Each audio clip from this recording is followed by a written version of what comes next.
Di tengah ketidakpastian ekonomi dunia, satu aset kembali menjadi pusat perhatian investor global. Aset tersebut adalah emas.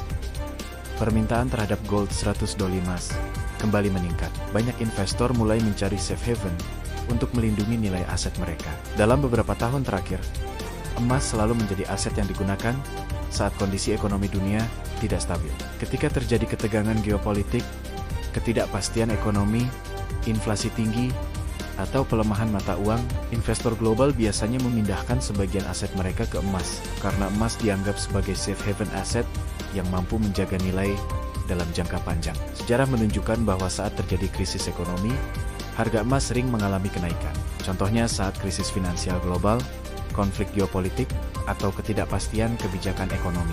Dalam situasi seperti ini, permintaan terhadap gold biasanya meningkat, karena investor mencari perlindungan. Ada beberapa faktor utama. Pertama, ketidakpastian ekonomi global yang membuat investor lebih berhati-hati. Kedua, inflasi. Ketika inflasi meningkat, nilai uang bisa menurun. Dalam kondisi ini, banyak investor beralih ke emas sebagai penyimpan nilai.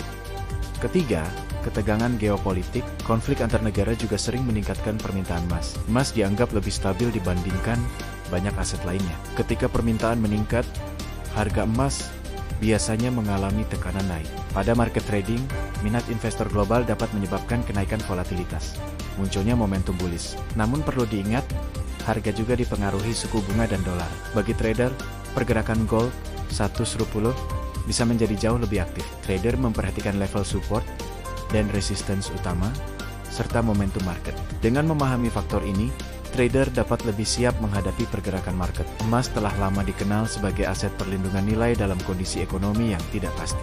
Dan ketika investor kembali melirik emas, market menunjukkan pergerakan yang menarik. Dalam trading gold, perubahan sentimen global sering menjadi pemicu pergerakan besar.